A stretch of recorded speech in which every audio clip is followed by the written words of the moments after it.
다윗처럼 승리하십시오. 한번 따라해 보실까요? 다윗처럼 승리하십시오. 다윗처럼 승리하십시오. 우리 옆에 분과 인사하겠습니다. 다윗처럼 승리하세요. 다윗처럼 승리하세요.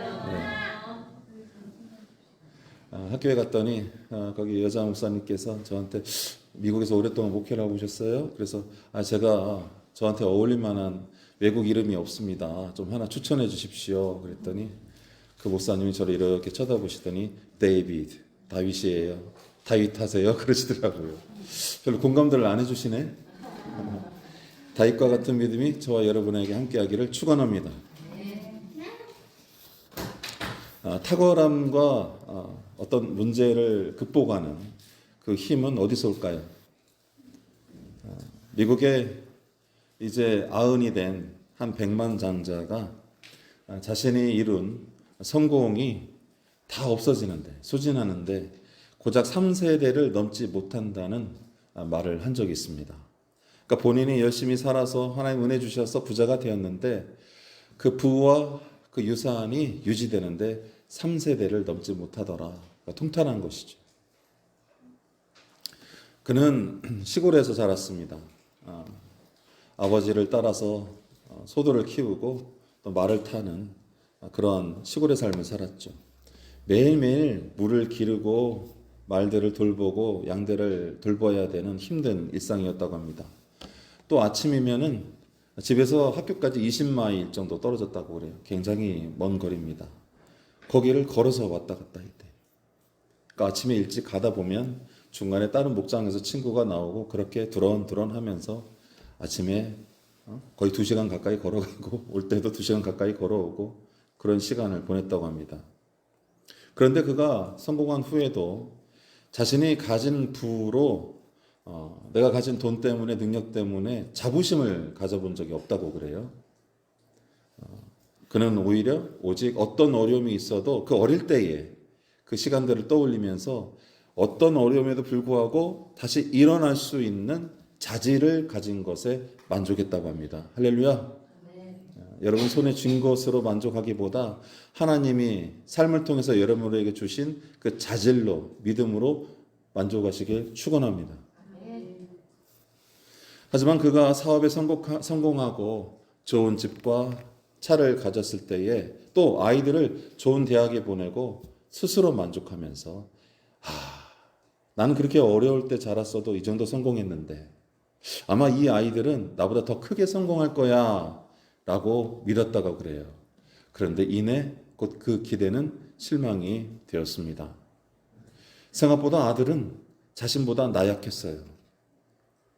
이 아들은 도전하기보다 자기가 가진 것을 잃을까봐 전전긍긍했다고 합니다. 하지만 아들은 어렵게 그 노인을, 그 아버지를 이해하고 결국에는 자기를 도와서 사업을 유지하는 일에 성공할 수 있었다고 합니다. 문제는 이 아들이 아니라 이 아들의 자녀들이에요. 이 자녀들은 전혀 사업에 관심이 없었다고 해요. 손주들은 어릴 때부터 기사가 딸린 세단으로 통학을 했습니다. 또 명문대학에 입학한 후에도 고급 세단과 스포츠카를 타고 통학을 했죠. 분명 할아버지보다 아버지보다 윤택하고 생활은 나아진 것입니다. 그런데 이들은 학교에 들어가 중독에 빠졌어요. 사업보다는 내가 가진 부를 자랑하기 바빴어요. 인스타에 올리고 페이스북에 올리고 비슷한 또래의 부자 친구들과 어울려서 놀기 바빴습니다.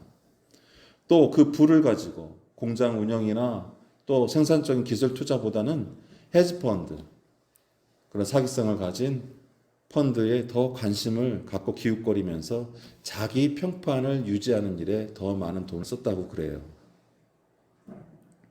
고령의 백만장자는 나이 90이 되어 그 손주들을 바라보고 자기 아들을 바라보고 이제 자기 자신을 돌아보게 되었습니다. 그리고 자기가 이룬 것들을 가만히 돌아보았죠. 그리고 이런 질문을 합니다. 무엇이 나를 강하게 만들었을까? 여러분도 한번 자신에게 한번 물어보세요. 무엇이 나를 강하게 만들었을까?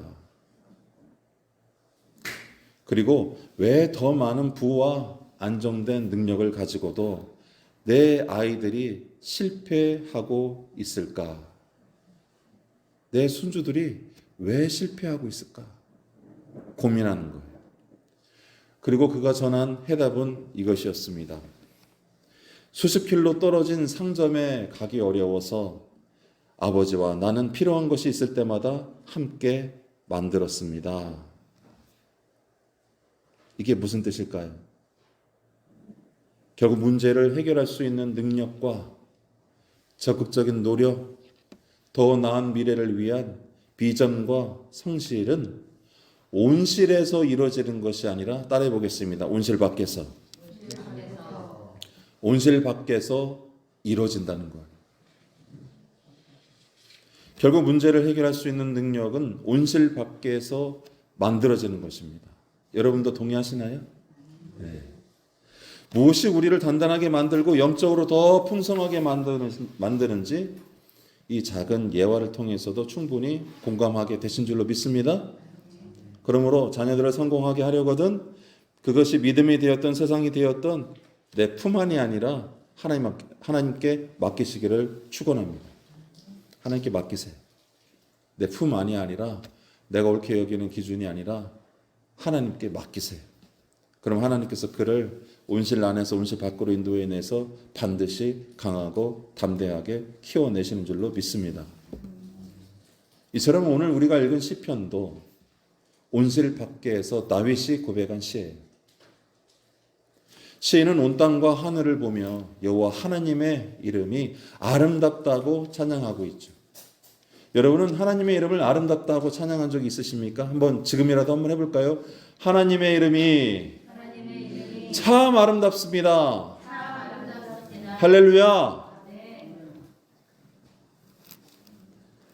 그런데 이 시인은 단순히 자기 형편이 만족스러워서 그에 대한 화답으로 세상이 아름답게 보이고 하나님이 아름답게 보여서 드리는 시가 아니에요. 아내와 처음 결혼하던 날 기억납니다. 세상이 온통 핑크빛이에요. 다 아름답습니다. 내가 원하는 여자랑 결혼하니까 얼마나 좋아요. 결혼식장에서 아내의 입이 귀까지 걸려 있었어요. 옆에서 꾹꾹 누가 찌릅니다. 신부가 너무 좋아해. 저도 웃고 있었어요. 저는 신나서 축가를 심지어 제가 불렀습니다. 그런 기분으로 고백된 시가 아니라는 거예요. 왜 그럴까요? 그는 2절 3절에서 대적과 원수라는 대상을 사용하고 있었어요. 그러니까 하나님의 영광을 드리는 그 아름다움을 발견하고 높여드리는 그 시에 그 밑바닥에는 뭐가 있다고요? 나를 괴롭히던 대적과 나를 힘들게 하는 원수가 나타납니다. 실제로 이 시의 주인공인 다윗은 수많은 어려움과 우여곡절을 겪은 인물이에요. 그는 이스라엘의 가장 변두리에 목동에서 왕이 된 인물이죠. 그는 이스라엘의 첫 번째 왕이었던 사울의 시기심과 견제로 인해 여러 번 죽을 뻔했습니다. 어느 날 사울에게 몰릴 대로 몰린 다윗은 그의 칼날을 피해 옆에 있는 가드국의 아기스 왕에게 숨어 들어가죠. 그의 생각에 사울과 적대적이었던 가드로 피하면 살리라 생각했던 것입니다. 우리도 비슷한 생각을 하잖아요. 그러나 하나님의 생각은 달랐습니다. 하나님은 다윗에게 환난의 날에 피할 곳이 여호와 하나님임을 알기를 원하신 줄로 믿으시기를 바랍니다. 나의 생각이 하나님의 생각과 틀릴 때가 있어요. 자주 틀릴 때가. 바로 어느 때냐? 내가 이 길로 가면 살리라 생각했던 그 길이 하나님이 원하시는 그 길이 아닐 수 있다라는 거예요. 이것을 분별할 수 있는 영이 저와 여러분에게 있기를 축복합니다. 아니 다를까 아기스 왕의 부하들이 다윗을 알아봅니다. 그가 골리앗을 죽이고 이 일로 백성들의 지지를 받고 있으며 용사이며 또 이 일로 사울에게 쫓기고 있다는 것을 말이죠. 이에 그의 부하들은 왕에게 찾아가서 다윗을 고발합니다. 이 위험한 자가 우리 영내에 들어왔습니다. 이제 다윗은 큰일이 났어요. 살고자 들어간 곳에서 죽어 나오게 된 것입니다. 내가 살려고 선택했던 그 일이 결과적으로 나를 해치는 일이 되기도 합니다. 이때 다윗은 크게 깨달았을 것입니다. 생명을 구하고자 하나님보다 사람을 더 두려워하면 결국이 이렇구나. 그럼 따라해 보실까요? 사람보다 하나님을. 다시 한번 크게. 사람보다 하나님을. 여러분도 중심에 하나님을 두기 시작하면 이런 내적인 깨달음이 찾아오기 시작합니다. 세상 속에 살면서 자신이 겪는 시험과 고난 속에서 사람보다 하나님을 의지해야 늦은 것 같지만 살 수 있음을, 더 빠른 길임을 깨닫게 되는 것이죠. 정말입니다.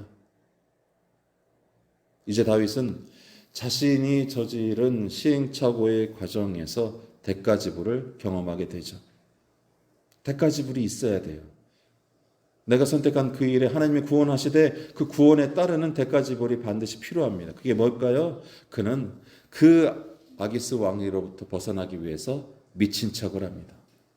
침을 흘리고 바보처럼 미친 척을 하는 겁니다. 우리도 현실을 살아오며 미치거나 미치지 않고서는 빠져나오지 못하는 상황을 경험하기도 하죠. 저만 그런가요? 예를 들어 처음 직장 생활을 시작한 초년생들이 또는 새로운 환경에 들어가서 이제 생활을 하기 시작한 사람들이 가장 많이 하는 실수는 뭘까요? 세상과 내 눈앞에 있는 사람들을 만만하게 본다는 겁니다. 여태껏 부모의 지지와 삶의 진실과는 거리가 먼 학교에서 이제 막 졸업한 초년생들은 간도 크게 자기 주장을 팀워크보다 중요하게 생각하기 시작하죠. 속된 말로 미친 짓입니다. 이렇게 하나님은커녕 타인과 세상조차도 나보다 작게 보는 사람은 위험해집니다. 왜냐하면 자신이 아무리 정당한 생각과 상황을 갖고 있다고 할지라도 자신이 이해받기 위해서 다른 사람을 굴욕당하도록 하는 일은 실패해야 마땅하기 때문이죠. 여러분, 그러나 주변에 내가 굴욕받고 싶지 않아서 상대방을 굴욕에 빠뜨리는 일들이 적어요, 많아요? 생각보다 많습니다. 이것도 어리석은 짓이죠.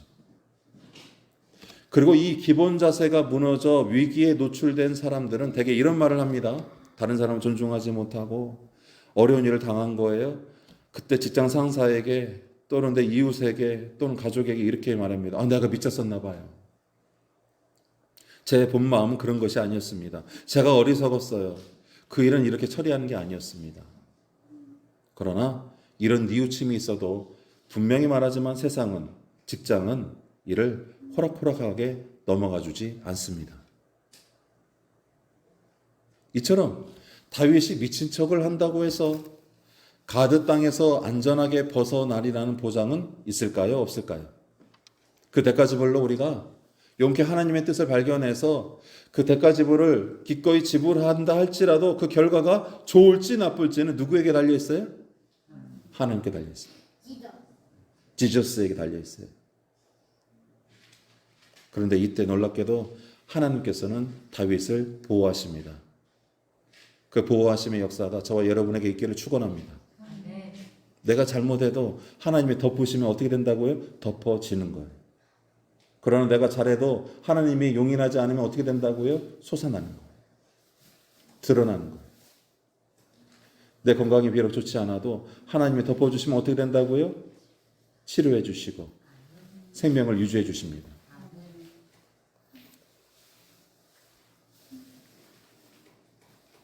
이처럼 다윗이 미친 척 한다고 해서 가드 땅에서 안전하게 벗어나리라는 보장은 없었지만 하나님은 다윗을 보호하셨고 저는 하나님께서 다윗이 모든 도움의 근원이 하나님께 있음을 깨닫게 하시려고 심지어 나중에 보니까 그의 실수를 용인한 줄로 믿게 되었습니다. 그러니까 그저 살다가 과거에 대한 이런 반성 없이 그냥 흩어지는 인생이 아니라 돌아보고 또 돌아봐서 거기에서 하나님이 나를 도우셨던 그 흔적들을 발견하기를 축복합니다. 그러면 단단해지는 거예요.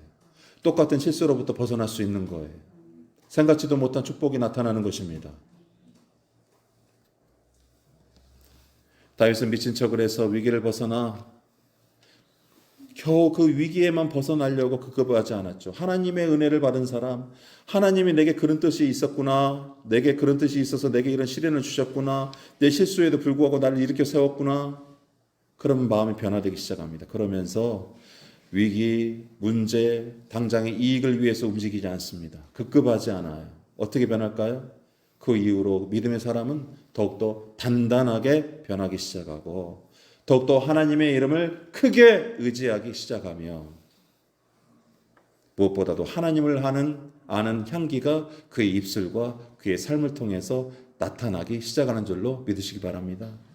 다윗도 그 일을 겪고 나서 갓 선지자의 말대로 이제 너는 본토로 돌아가 사울 왕을 대면하라. 그러니까 우리가 실수를 하고 인생의 큰 교훈을 얻었거든. 하나님의 큰 교훈을 얻은 사람들은 어떻게 한다고요? 문제를 회피하지 않고 돌아가지 않고 직접 대면하는 거예요. 여러분 이 시간에 여러분을 괴롭히는 일들, 여러분이 극복하고 싶은 일들, 그것을 회피하지 마시고 오늘 다윗처럼 주님의 이름으로 대면하시기를 축원합니다.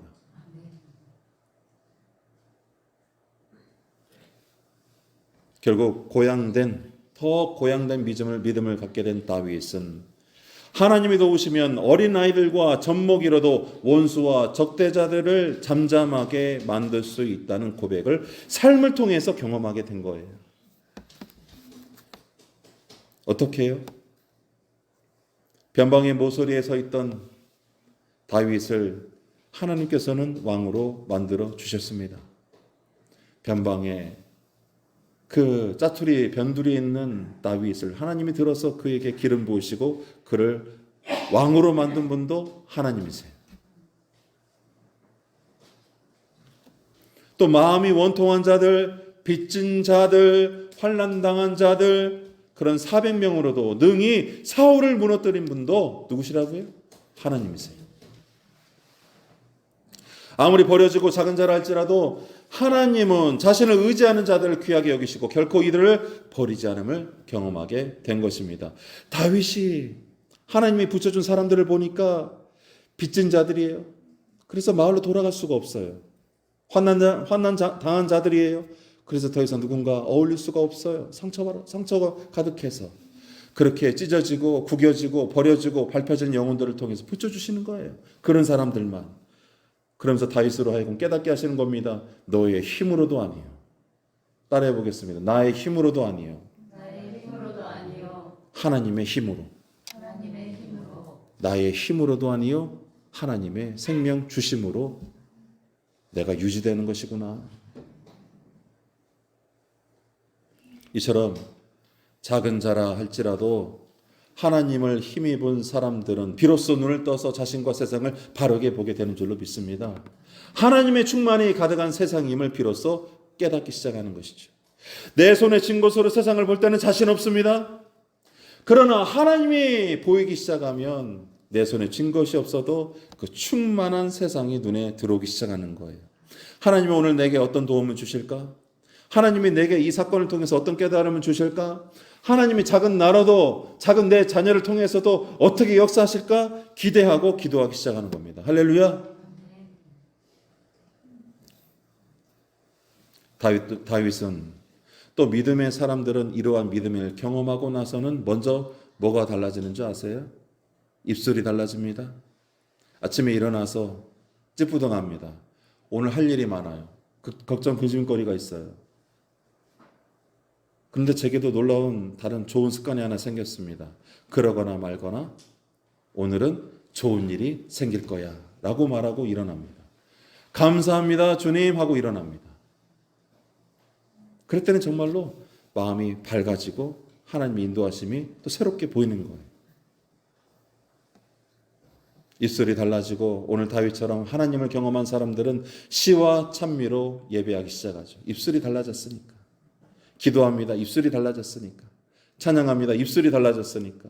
또 씻을 수 없는 죄를 지어 하나님께 용서를 구했을 때 놀랍게도 하나님의 용서를 경험하게 되며 무엇보다 그것이 하나님의 벌이라 할지라도 담당히 받아들일 수 있는 믿음이, 그 겸허가 드러나기 시작하는 것입니다. 그러므로 누가 승리자가 되겠습니까? 하나님이 함께하는 자가 승리자인 줄로 믿습니다. 하나님이 주시는 책망에도 순전한 양처럼 순응하는 자는 이미 승리자일 수밖에 없어요. 왜 그럴까요? 패배자는 절대 이렇게 할 수가 없습니다. 패배자는 핑계댑니다. 남 탓합니다. 그러나 승리자는 훈계와 벌도 달게 받습니다. 그의 중심이 목적을 향하고 있기 때문입니다. 하나님이 원하시는 미래에 자신을 맡겼기 때문입니다. 무엇보다 그와 같은 자는 넘어져도 도우실 하나님이 곁에 있음을 믿고 있기 때문이죠. 오늘 이 위대한 고백이 진흙탕과 같은 세상을 피하지 않고 정쟁과 싸움과 죽음의 한가운데서도 살아남은 다윗을 통해 오늘 시편의 말씀으로 울려 퍼집니다.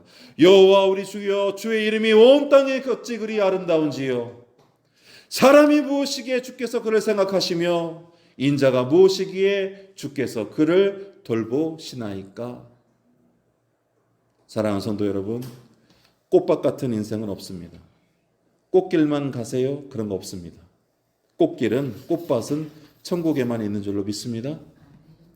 차라리 지독히 반복적이고 지독히 지루하며 지독히 잔인한 세상 속에서 하나님의 아름다움을 발견하시길 축복합니다. 앞이 보이지 않아요. 제대로 먹을 수가 없어요. 병에 걸려 너무 힘이 들어요. 지옥 같아요. 그러나 그 속에서 하나님을 발견하는 성도는 그 안에서 영원한 생명의 샘이 퐁퐁퐁퐁 흘러나와 여러분의 병도 고치게 되는 줄로 믿으시기를 축원합니다. 구원은 이 잔인함 속에서도 아름다움을 발견하는 자의 몫이기 때문이에요. 기도하겠습니다. 주님, 우리 믿음이 세상의 회피가 아니라 세상을 돌파하여 아버지께 다가가는 일이 되게 하여 주옵소서. 아버지의 영광을 바라보게 하여 주옵소서. 예수님의 이름으로 기도드립니다.